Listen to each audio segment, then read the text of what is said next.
Hi, this is Matt from Retronyms, and I'm going to be giving you a demonstration of how you can use the Triggerator T-101 sequencer and master controller in one of your sessions to do something a little more complex and song-based and give you some more flexibility on building tracks. By default, the Triggerator is not usually on the tabletop, and while I've assembled a bunch of instruments and effects here to work from as a starting point, I have not yet added the Triggerator to the tabletop. So what I'm going to do is add that right now. Once you drag that in place, you'll notice that the transport has refreshed. There are a few options that are specific to the Triggerator, namely a couple extra buttons next to the play and record that allow you to jump backward and forward, and that'll change which loop that you're on. And that also will be reflected in the indicator in the center of the transport. Now not only does it indicate the bar and beat, but it also indicates the block by the alphanumeric label. We also have a slider here that indicates which write mode you're in. That allows you to affect parameters specific to a particular loop, which is by default what is selected. We have loop mode. And table mode will affect parameters across all of your blocks in the Triggerator, which is a lot more potentially destructive, which is why we flag it as red and do not make it the default. But it definitely has its uses, and you'll see what I mean once I get a little further into building a track. So right now in the first block, by default, it has a default setting of 2 bars, and I'm actually going to make that longer. I'm going to make that 8 bars just by pressing the plus button here. So now that I have 8 bars as my length of my block, what I want to do is just record a really simple rhythmic pattern using the gridlock touchpad sampler. And something that I'm going to do as a little bit of a trick of the trade, speaking for myself at least, that I find gives me a lot more control over and precision in terms of programming beats, is that I'm going to slow my tempo down all the way, and then I'm going to enable my click track. I'm also going to turn on looping. Usually looping is on by default. I had turned it off previously. So we'll have click enabled with looping. Right now we're a single block, so it's going to loop anyway, but it's a good practice, in my opinion, when you're working with recording any kind of sequencing to have looping turned on.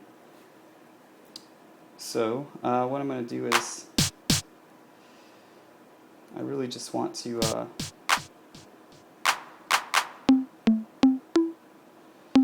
set all of these to certain settings. I have a delay on the second output, and I want these tracks to, all these pads to go through that.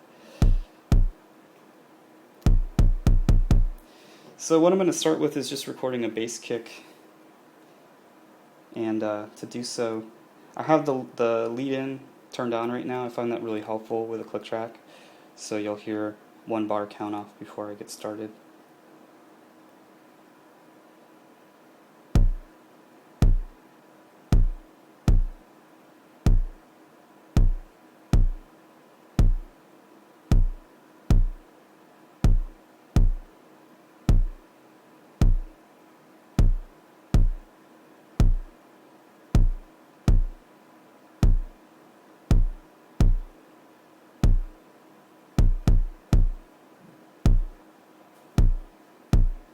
And I already have quantization turned all the way up to 100%, and I'm quantizing to the 16th note. So everything will sound a little more locked in place and precise. So I have that to start things off, and just to give you an idea of what my real intention is, I'm going to blow my tempo back up to something a lot faster, say 135. And when we play back,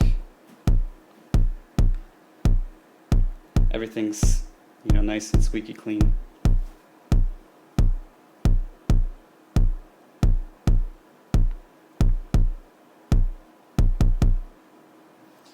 So what I'm going to do from there is I'm going to actually duplicate that block. Duplicating, as you might assume, picks up all of the sequencing parameters, all of the settings of that block that you had duplicated. So in this case, it's going to pick up that gridlock sequence along with any mixer settings, things like that. We haven't done a whole lot in terms of parameter changing, so it's not going to seem like it's picking up much outside of that pattern. But what I also want to do is label that. So we're going to do intro kick as a label. I find it really helpful to label things to keep things organized. So I'm going to call this congas because that's what I'm going to add next.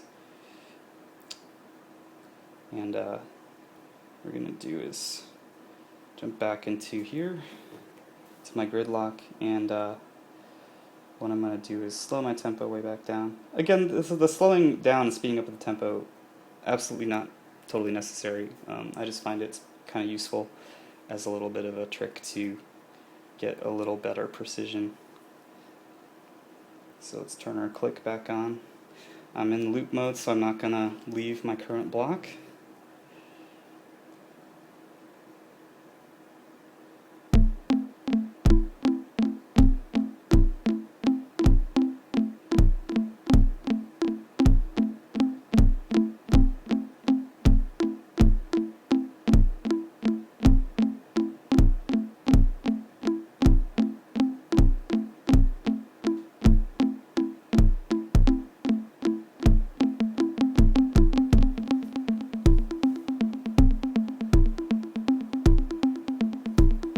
So we get a nice little conga pattern going over that.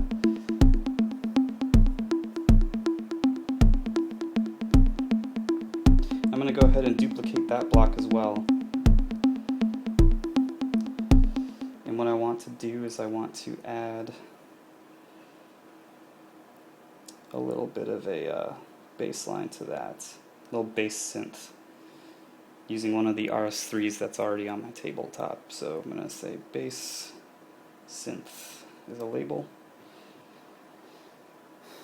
And you'll notice that I tend to bounce around both using the zoom in and zoom out feature as well as the swipe mode. I think swipe mode can be handy just to browse around quickly, just kind of as an aside there. So here I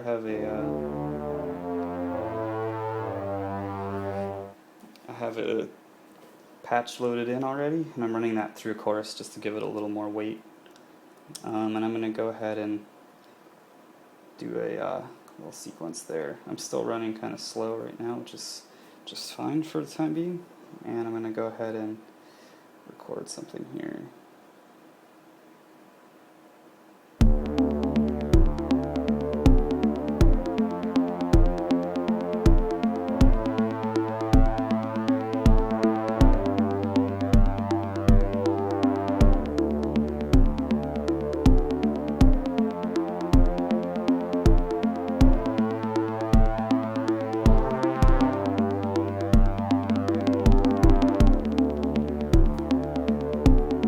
I also have this set to quantize, and I'm doing it on the 8th note because I'm not doing very much in terms of complexity. The intervals are all pretty pokey, so that works just fine. So if I go back to my Triggerator, what I want to do now is I'm going to add a new block.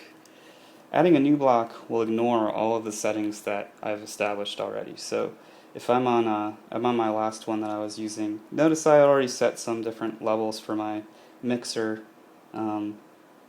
Some things that may not be the default necessarily. I'd done those as just sort of a precursor to setting up this demo. If I go into the next block and go down, you'll notice my mixer is all set to default settings.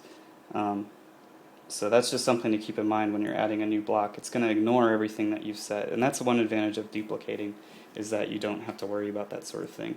And I'll show you kind of a way around that issue if you're concerned with setting levels consistently across all of your blocks.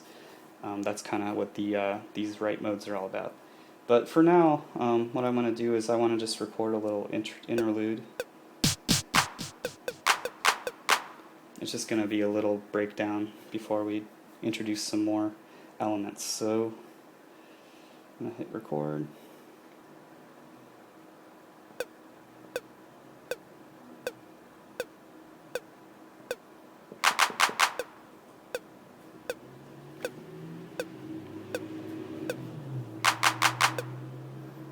And why don't we go ahead and give that a a label, call it the breakdown.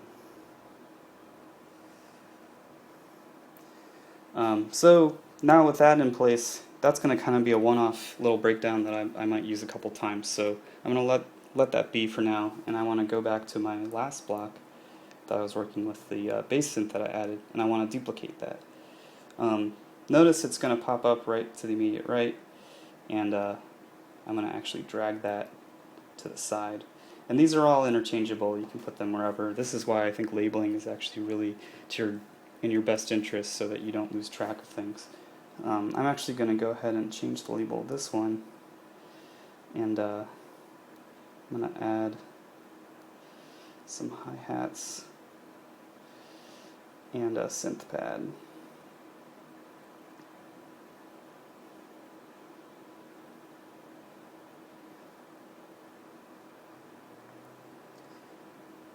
So to start, I'm going to add a little hi-hat action in here. Turn down the gain of that quite a bit.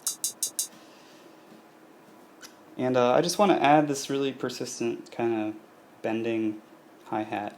And to start, we'll just get the instances of the hi-hat in there.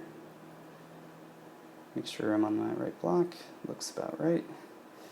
And here we go.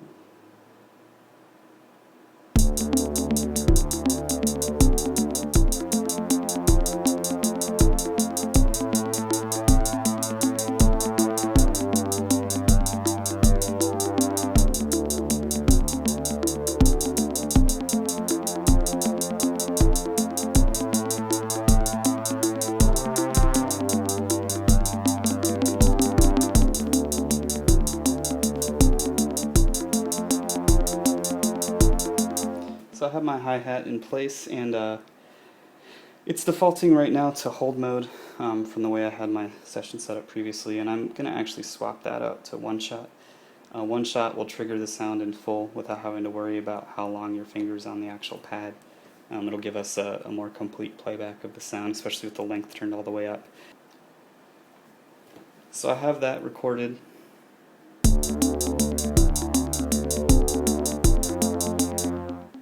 What I want to do then is I actually want to record a little pitch automation. So I'm going to set this to record.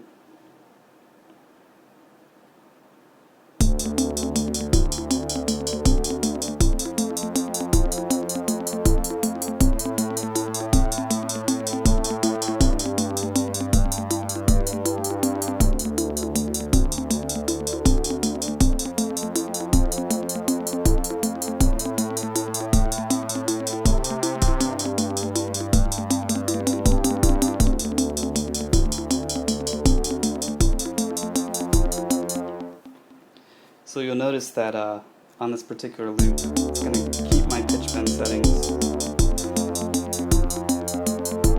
as automation. If I decide that I want to get rid of that automation at any time, that's very easy. I'm not actively recording, so anything that I do here is going to be written to the entire loop that I'm on right now. So notice that by making a change to the pitch dial, I basically have blown out the automation from my current Triggerator block. Likewise, if I am in table mode and I make that setting, so I set it back to 0 or close enough, and I zoom back out, that's going to be remembered across all of my blocks. So notice that it's just shy of 0 across all of the blocks, and I'm cycling through all my different loops right now. So what I'm going to do is I'm actually going to go back in and redo that, because I do actually want a little bit of pitch adjustment.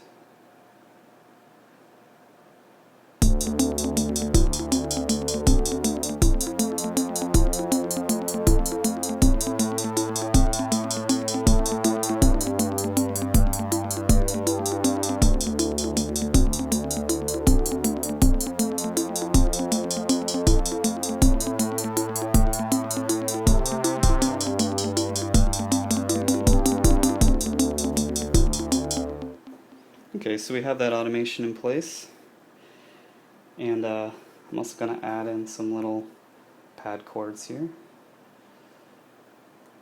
I have this running through my filter. It's up in the corner. It's going to be filtered to the point that you're not going to be able to hear very much. So,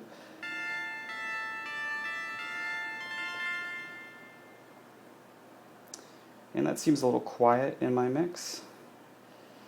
So this is running into the 5th channel of my mixer. And I want to change this parameter across my whole session. So I'm going to change it to table mode, and then I'm going to bump up the volume here a little bit. And so now this fader for my synth going through the filter is going to be the same across the board on all my loops, which is a really nice way to keep your levels consistent if that's a concern for something that you decide to change kind of midstream.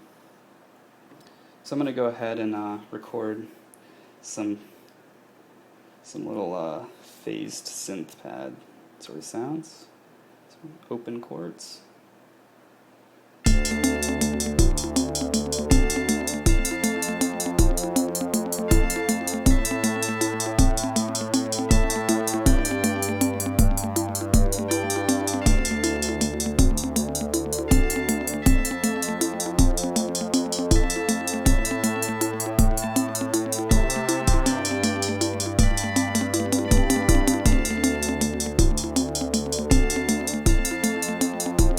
I have those in place, and I want to actually record some filtering. I want to start over just to make sure I'm getting it from the start.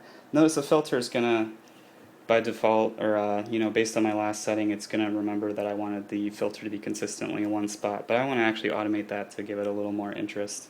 I'm going to automate some delay as well, changing parameters. So let me go ahead and get this going.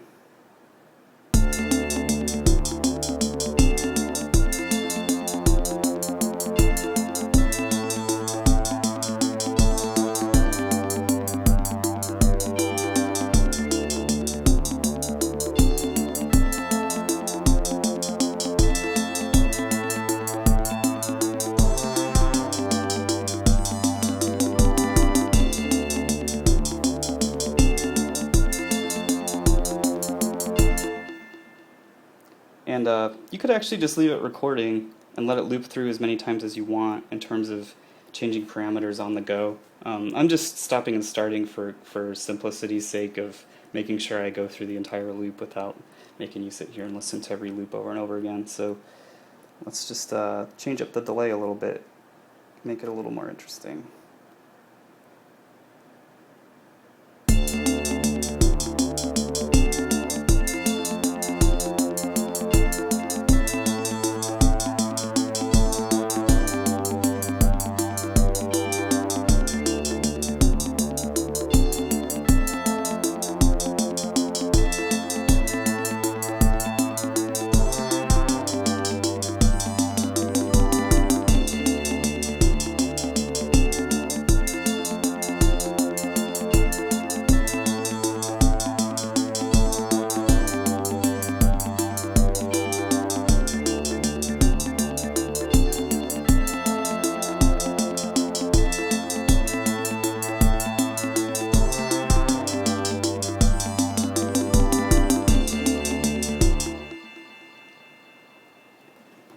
And so there you have adding some other elements to the Triggerator. And notice that, just over the course of 5 blocks, I started to put together something that already starts to resemble something more linear and kind of song-based.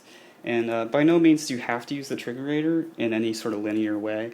This is just one way of using it. And you can kind of poke around our demo songs in the application to check out, different ways and different approaches to doing it, handling the Triggerator as a way to make something that's more of a song versus something that's a little bit more of just kind of a modular session with different trigger options. To show you kind of how you could use it on the fly, just as a little bit of a diversion, I'm going to set this to trigger on the beat, and you'll be able to sort of check out a little bit of how this works.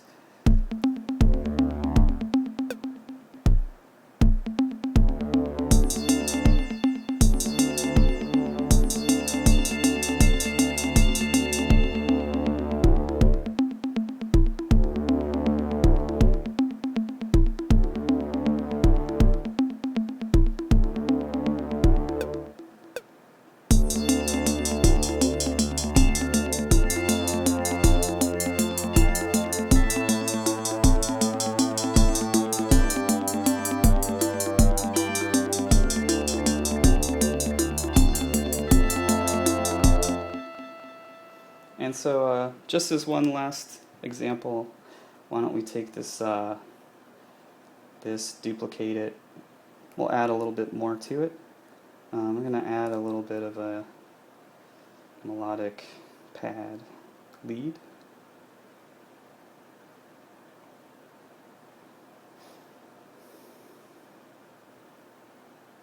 That's not what we want. We want this guy right here.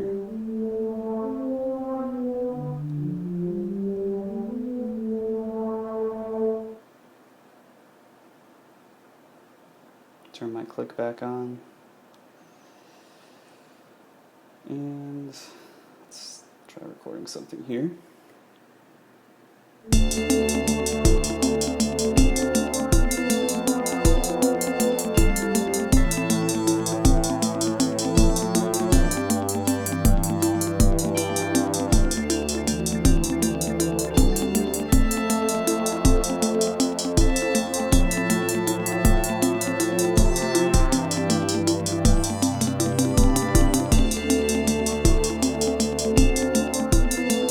So I have that in there, and I actually want to make the release setting longer, so it sounds a little more of a sort of slow release and sounds a little more like a nice breezy pad. So I'm going to bump that release up. So so there you kind of have it. I'm going to actually duplicate this breakdown, and you know, you have the ability to basically trigger any of these on the fly, delete them, rename them. If you're in select mode, you can play what's happening and, you know, bounce around and change things if you want while you're on you're playing back a different loop than what you've selected. And that's kind of the whole point of swapping between trigger and select mode. And so what I'd like to do next is show you just how this all kind of works as a finished track. I'm going to stop recording what you're hearing right now. And I'm going to actually bounce out of here into another session. So fast forward to a different version of the same session. I've changed a few things around a little bit, but you can tell that the Triggerator has a lot more time spent in terms of putting together different blocks, different pieces of content. Maybe not labeled quite as carefully, but everything is blown out into a much broader number of change-ups and different permutations of things. So what I'm basically going to do now is just give you some playback of what's what in here, and just scan around, and you can get an idea of what's being automated, how it's working from block to block, and hopefully this will give you some ideas of how you can use the Triggerator to build some cool stuff of your own.